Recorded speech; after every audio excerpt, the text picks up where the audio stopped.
घर की जितनी मर्ज़ी साफ़ सुथराई कर लें, अगर पंखा साफ़ ना हो तो घर साफ़ नहीं लगता। आज मैं आपको सफाई वाले ब्रश से पंखा साफ़ करने का नहायत आसान तरीका बताऊंगी। ना तो आपको सीढ़ी की ज़रूरत होगी, ना ही किसी स्टूल की ज़रूरत होगी, ना ही आपको किसी सहारे की ज़रूरत होगी। साथ ही आपको पेन को ऑर्गेनाइज़र करना बताऊंगी, किस तरह ज़ंग-शुदा चाबियों से ज़ंग उतारना बताऊंगी। साथ ही साथ आपको आपके पाँव की जो दर्द होती है उसको कम करना बताऊंगी। आज की सारी टिप आपके लिए बहुत ज़्यादा यूज़फुल होने वाली है। अस्सलाम वालेकुम, कैसे मेरे बहन भाई खैरियत से जी? अल्हम्दुलिल्लाह हम भी खैरियत से हैं। डेली की तरह आज भी हम आपके लिए छोटी छोटी टिप लेके हाजिर हैं, जिससे आपको बहुत ज़बरदस्त फ़ायदा होने वाला। इस तरह के कपड़े हमारे बच्चों के होते हैं जिस पे इस तरह के स्टिकर वगैरह लगे होते हैं। हम इसको बेध्यानी में इस तरह इसको आयरन करते हैं तो वो साथ ही इसके साथ साथ चिपक जाते हैं, जो इससे हमारे बहुत ज़्यादा महंगे कपड़े ख़राब हो जाते हैं। तो आज आपको मैं ये बताऊंगी कि इस तरह के जो स्टिकर होते हैं उनके ऊपर आपने डायरेक्ट इस्त्री बिल्कुल भी नहीं लगानी। तो करना है आपने किस तरह से, अगर आपके पास कोई न्यूज़पेपर है तो आप वो ले लें। अगर आपके पास न्यूज़पेपर नहीं है तो आपने कोई भी इस तरह का कोई भी लॉन का दुपट्टा ले लें या कोई लॉन की चीज़ ले लें, उसके ऊपर आपने इस तरह से इस्त्री को करना है। जैसे ये आपके सामने अभी मैंने इसलिए आपको दुपट्टा इस तरह का दिखाया कि इसके ऊपर भी इतनी सिलवटें पड़ी हुई थी और जो नीचे हमने शर्ट रखी उसकी भी। तो अभी मैं आपको दिखाती हूँ इसका रिज़ल्ट। ये देखें जी, ऊपर से कपड़ा जो मैंने रखा हुआ वो भी इस तरह से इस्त्री हो गया और साथ ही साथ हमारी जो स्टिकर वाली जगह थी, ये देखें जी, इस तरह से हमारी ये वहाँ से शर्ट वो इस्त्री होगी। अब बाकी जो जगह है उसके ऊपर आप इस तरह से इस्त्री को डायरेक्ट फेर सकते हैं ताकि आपकी शर्ट जो इस्त्री हो जाए। बस आपने यहाँ पे स्टिकर वाली जगह पे आपने इस तरह से इस्त्री को करना ताकि आपके कपड़े ख़राब होने से महफूज। प्रेस करेंगे तो आपके जो महंगे महंगे कपड़े इस तरह से जो शर्टें वगैरह होती है वो ख़राब होने से बच जाएंगे। सिर्फ जी हमारी इस तरह से बुक को लेकर अक्सर हमारे बच्चे पढ़ते होते हैं, जब हम उसे उन्हें उठाते हैं कि कोई काम लेने कोई चीज़ लेने भेजना होता है, किसी काम से उनको कहना होता है, तो वो कहते हैं कि जब हम दोबारा आते हैं तो पेज वो गुम हो जाता है। जहाँ पे बच्चे हमारे वर्क कर रहे होते पढ़ रहे होते हैं, तो आपने करना क्या, ये वाली आपने इस तरह की हेयर पिन लेनी और आपने बच्चों को भी इस तरह से सिखाना है कि आपने ये वाली जो पिन है ना, आपने इस तरह से अपने जहाँ पे आप पढ़ रहे हो ना वहाँ से आपने 2-3 पेज लेने। एक पेज पे लगाएंगे ना तो जब आप इसको निकालेंगे या लगाते वक्त जो आपकी बुक है ना वो फट जाएगी। इस तरह से आपने करना, इनको आपने इस तरह से लगा के देनी ताकि जो अभी वो जाए जब वापस आए तो इस तरह से आप आसानी से अपने जो आपके बच्चे हैं वो इस तरह से पढ़ सकें। गर्मियों में अक्सर बच्चे पंखे के नीचे बैठ के पढ़ते हैं ना, तो पंखा चलता है तो ये हम इसके जो पेज होते हैं वो इस तरह से उड़ते हैं, बच्चों को परेशानी होती है। तो जब वो रीडिंग करें, पढ़ने लगे बैठे, तो आपने उनको भी इस तरह से ये वाली हेयर पिन लगा के दे दें। इस तरह से जी मेरी इस टिप को आप बच्चों को फॉलो करके देंगे तो जी आपको भी बहुत ज़बरदस्त फ़ायदा मिलेगा और बच्चों को भी वो भी आराम से पढ़ेंगे। उम्मीद है कि ये छोटी सी टिप आपके लिए थी, इससे आप बहुत ज़बरदस्त फ़ायदा उठाने वाले। अगर आपको हमारी कोई भी टिप पसंद आती है तो मेरी वीडियो को लाइक करें। इस टिप जी आपके लिए बड़ी ज़बरदस्त होने वाली। इस तरह की हमारी जो पेंसिलें होती है घर में हमने रखी होती है, वक्तन हमें चाहिए होती है, ज़रूरत होती है। जब हमें ज़रूरत होती है तो हम इसको इस्तेमाल करके एक दफ़ा रख देते हैं तो दोबारा हमें मिलती नहीं है।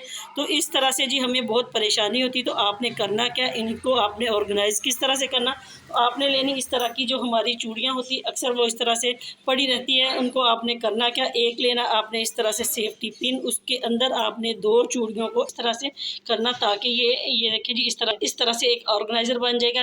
आपने करना क्या जी, इस तरह की जो आपकी ये बॉल पेन वगैरह होती है, मार्कर वगैरह होती है, तो आपने इसको इसमें इस तरह से लगाना है। लगाने के साथ हम आपको बताएंगे किस तरह से आप इसको ऑर्गेनाइज़ करेंगे और कैसे आप इसको हैंग करेंगे ताकि आपको बवक़्त ज़रूरत ये वाली चीज़ें अब मिल जाएँ, क्योंकि ये हमें ढूंढने में बहुत ज़्यादा मुश्किल होती। तो ये देखें जी इस तरह से एक अच्छा ऑर्गेनाइज़र बन गया। आप इसको घर में अपने किचन में कहीं भी इसको अपनी नज़रों के सामने ऑर्गेनाइज़ कर सकते हैं, जो आपको वक्त पर मिल जाएगा। अपने कबर्ड के साथ इसको हैंग कर सकते हैं। उम्मीद है कि ये छोटी सी टिप थी आपके लिए, इससे बहुत ज़बरदस्त आपको फ़ायदा होने वाला। अगर आपको पसंद आती तो लाइक ज़रूर करें। नेक्स्ट टिप जी आपके लिए बहुत ज़्यादा यूज़फुल होने वाली, क्योंकि आजकल बरसात का मौसम है, हमारे आटा 10 से 15 दिन नहीं निकलते तो आटे में सुसरी और इसमें कीड़ा पड़ जाता है। तो इस तरह से जी हमारी जो छलनी होती है ना, ये देखिए जी इस तरह से वो गंदी होती है। जब भी आप आटा लेके आए ना, आटा डालना और नया आटा डालना, तो आपने करना क्या, आपने अपनी ड्रमी को अच्छी तरीके से वॉश करें। नहीं वॉश करना तो किसी खुश्क कपड़े के साथ उसको साफ़ करें। उसके बाद आप उसमें आटा डालें ताकि उसमें कीड़ा ना पड़े। आपने ये वाला अमल ज़रूर करना। अगर आप इसी तरह से करते हैं और आपके फिर भी आटे में कीड़ा पड़ता है तो ये देखिए जी हमारी छलनी का कसूर होता है। इसमें यहाँ पे जो होती है ना ये वाली जगह, इस पे सुसरी और जो कीड़ा वो जमा हो जाता है। जब भी हम आटा नया डालते हैं, बेशक हम ड्रमी को साफ़ करते हैं, बर्तन को साफ़ करके डालते हैं, तो छलनी हमारी वही होती है। तो इस तरह से छलनी की वजह से हमारे आटे में कीड़ा और सुसरी पड़ जाती है। तो इसको आपने किस तरह से साफ़ करना, इस तरह से जी सबसे पहले आपने लेना बर्तन, कोई अच्छा खुला बर्तन लेना, उसमें आपने पानी डालना। पानी डालने के साथ साथ आपने इसमें लिक्विड डालना, जो मैंने आपको पिछली वीडियो में दिखाया वो वाला आपने इस तरह से थोड़ा सा इसमें लिक्विड डाल देना। देखें, इसको आप अच्छे तरीके से हल करेंगे ना तो बहुत ज़बरदस्त आपको इसका रिज़ल्ट भी मिलेगा। आज के बाद आपके आटे में कभी भी ये सुसरी नहीं पड़ेगी, कीड़ा नहीं पड़ेगा। इस तरह से जी आपने इसको डिप कर देना छलनी को 1-2 मिनट के लिए। इसको जब इस तरह से डिप करेंगे ना, उसके बाद आपने कोई भी जो आपने टूथब्रश आपने रखा होता है घर की कामों के लिए किचन में, तो वो वाला आपने लेना। इसके साथ आपने इसको अच्छे तरीके से साफ़ करना। वक्तन हम इसको साफ़ करते रहते हैं, इसी तरह से आपने भी करना, ताकि जो आपके ये आटे में सुसरी और सुंडी पड़ती है ना वो आज के बाद बिल्कुल भी ना पड़े। तो ये देखिए जी इस तरह से आप इसको साफ़ करेंगे ना तो आज के बाद आपका आटा कभी नहीं ख़राब होगा, ना ही आपको शिकायत होगी।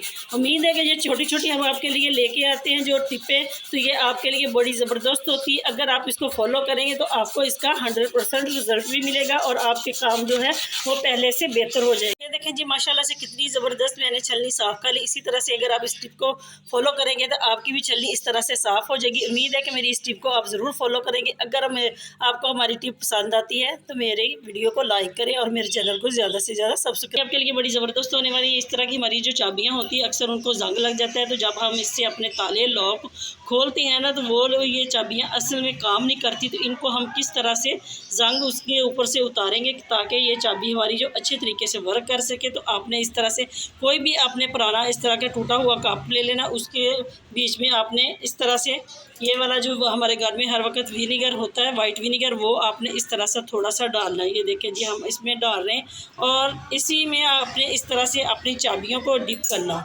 तो ये देखें जी इस तरह से आप इसको चाबियों को डिप करेंगे ना तो इसको आपने तकरीबन 1-2 घंटे इस तरह से छोड़ेंगे।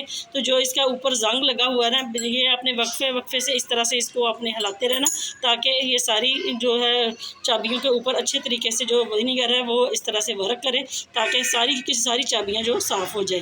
तो इस तरह से आपने 3 से 4 घंटे इसको पड़े रहने देना। उसके बाद आप देखेंगे तो आपको बहुत ज़बरदस्त रिजल्ट मिलेगा और आपकी सारी जो चाबियाँ वो बिल्कुल साफ़ हो चुकी होंगी। नेक्स्ट टिप जी आपके लिए वो यूज़फुल होने वाली मेरी उन बहनों के लिए जो खड़े होकर काम करती हैं, किचन में खड़े होकर काम करती है और सारा दिन उन्होंने खड़े होकर काम करना होता है। तो इस तरह से उनके पाँव में पेन होती है, सारा दिन वो नंगे पाँव घर में घूमते रहते हैं, उनके भी ये पेन होना शुरू हो जाती है। तो इस तरह से आपने गिलास लेना स्टील का, उसको आपने फ्रिज में रखना, अच्छी तरह से आपने ठंडा करना। ठंडे करने के बाद आपने इस तरह से ना अपने हाथ की मदद से इस तरह से आपने अपने पाँव के ऊपर इस तरह से जैसे हम बेलन को घुमाते हैं ना, इस तरह से आपने इस शेप में घुमाना। तो पाँव की तली पे गिलास को रखना और हाथ की तली से आपने इस तरह से इसको घुमाना ताकि ये अच्छे तरीके से वर्क करे। और आपके जो सारा दिन आप खड़े रहते हैं तो आपकी जो नसों का खून है वो हरकत नहीं करता, तो इस तरह से हरकत करेगा तो आपको आराम मिलेगा और आप सुकून की नींद सोएंगे। उम्मीद है कि ये छोटी सी टिप हम आपके लिए लेके आए, इससे मुझे तो बहुत ज़बरदस्त फायदा होता। नेक्स्ट टिप जी आपके लिए बहुत ज़बरदस्त होने वाली वो है जी हमारे पंखे की सफाई करेंगे, क्योंकि घर की हम सफाई कर लें, घर की तो हम पूरी सफाई करते हैं, डीप क्लीनिंग करते हैं, बहुत आसानी से हो जाती है। जब पंखे की बारी आती है तो पंखे की सफाई हमें बहुत मुश्किल लगती है। तो इसको पंखे को हम किस तरह से साफ करेंगे वो भी इस सफाई वाले ब्रश से। तो आप ये बड़ी ज़बरदस्त ये टिप लेके हाजिर हुई, जिसकी वजह से कि इस तरह से आपने आज के बाद ना तो आपने कोई टूल बनाना, ना ही आपने सीढ़ी लेनी, ना ही आपको किसी स्टूल की जरूरत है, ना ही आपको किसी के सहारे की जरूरत है। ये वाला सफाई वाला ब्रश उठाएं और पंखे की सफाई करें। सबसे पहले आपने करना क्या, इस तरह से जो आपके पंखा है ना उसके ऊपर जो मिट्टी लगी होती है, डस्ट लगी होती है, जाले लगे होते हैं, उसको आपने इस तरह से ब्रश की मदद से आपने पहले सबसे आपने इस तरह से इसकी अच्छे तरीके से सफाई करनी ताकि जो इसके ऊपर डस्ट वगैरह लगी हुई है ना वो अच्छे तरीके से उतर जाए। तो ये देखें जी आपके सामने इस तरह से आपने करना है और मैं आपको आज दिखाऊंगी किस तरह से आप बगैर किसी के सहारे और बगैर किसी टूल बनाए के आप अपने घर में आप बगैर किसी के सहारे इस तरह से आप अपने पंखे की डीप क्लीनिंग कर सकते हैं, वो भी 5 मिनट के अंदर अंदर। तो मैंने आपके सामने ये देखे जी इसके ऊपर जो जाले वगैरह लगे हुए थे, जो इसके ऊपर डस्ट वगैरह लगी हुई थी, वो मैंने उतार दी। अब आपने करना क्या, बहुत ही नहायत आसान तरीका है आपके लिए।